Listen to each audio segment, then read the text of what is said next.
আল্লাহ বলেছেন, হে বিশ্বাসীগণ, তোমরা মহান আল্লাহকে ভয় করো এবং সত্যবাদীদের সাথে থাকো। তিনি আরও বলেছেন, সত্যনিষ্ঠ পুরুষ ও নারীগণ আল্লাহ পাক তাদের জন্য ক্ষমা এবং বিরাট পুরস্কার তৈরি করে রেখেছেন। তারা যদি মহান আল্লাহর কাছে সত্যতার প্রমাণ দেয়, তাহলে তাদের জন্য তা উত্তম হয়। সত্যবাদিতা পুণ্যের পথ দেখায় আর পুণ্য জান্নাতের দিকে নিয়ে যায়। মানুষ সত্যের অনুসরণ করতে করতে সর্বশেষে আল্লাহর কাছে সত্যনিষ্ঠ নামে লিপিবদ্ধ হয়। আর মিথ্যা পাপের পথ দেখায়, আর পাপ জাহান্নামের আগুনের দিকে নিয়ে যায়। মানুষ মিথ্যার অনুসরণ করতে করতে সর্বশেষে আল্লাহর কাছে মিথ্যাবাদী নামে লিপিবদ্ধ হয়। নবী করিম সাল্লাল্লাহু আলাইহি ওয়াসাল্লাম বলেছেন, যা তোমাকে সন্দেহে পতিত করে তা ছেড়ে দিয়ে যা তোমাকে সন্দেহে পতিত করে না তাই গ্রহণ করো। সত্যবাদিতা অবশ্যই প্রশান্তিদায়ক আর মিথ্যা সন্দেহ সৃষ্টিকারী। তিনি আরও বলেন, তোমরা একমাত্র আল্লাহর ইবাদত করো আর তার সাথে কিছুকে শরীক করবে না। আল্লাহ আমাদের সালাত, সত্যবাদিতা, সংযমশীলতা ও আত্মীয়তার সম্পর্ক হেফাজত করার আদেশ দিয়েছেন।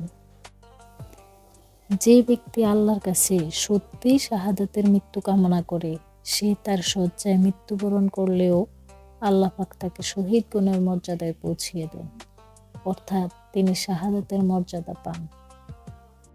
রাসূল সাল্লাল্লাহু আলাইহি ওয়াসাল্লাম বলেছেন, ক্রেতা বিক্রেতা পরস্পর পৃথক না হওয়া পর্যন্ত তাদের কেনাবেচা বাতিল করে দেওয়ার অধিকার রাখে। যদি তারা উভয়ই সত্য কথা বলে এবং পরিষ্কার বর্ণনা করে, তাহলে তাদের কেনাবেচায় মঙ্গল হয়।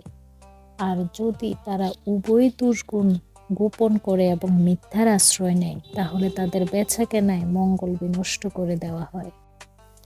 সত্য মানুষকে মুক্তি দেয় আর মিথ্যা মানুষকে ধ্বংস করে।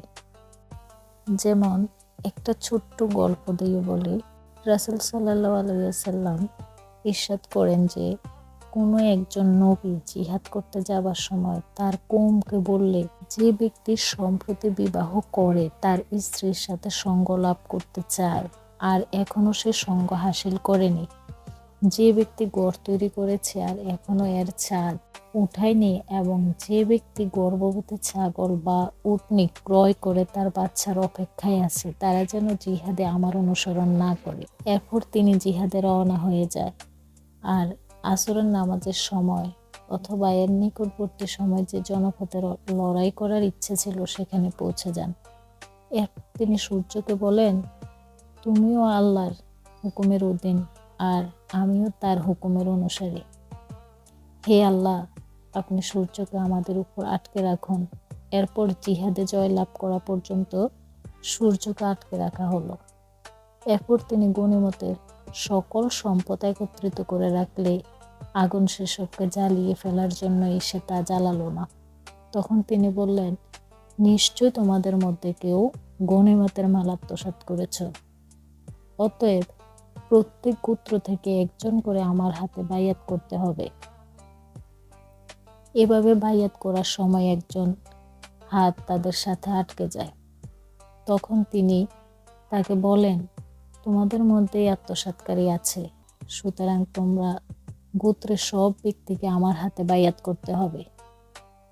এভাবে বাইয়াত করার সময় 2 কি 3 জনের হাত তার হাতের সাথে আটকে যায়। তখন তিনি বলেন, তোমাদের মধ্যেই খিয়ানত হয়েছে।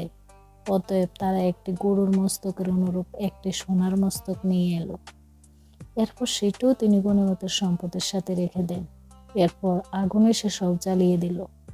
আমাদের পূর্বে কারোর জন্য গনিমতের সম্পদ বৈধ করা হয়নি, কিন্তু মহান আল্লাহ আমাদের দুর্বলতা এবং অসহায়ত্বের প্রতি লক্ষ্য করে আমাদের জন্য এটা বৈধ করে দিয়েছেন।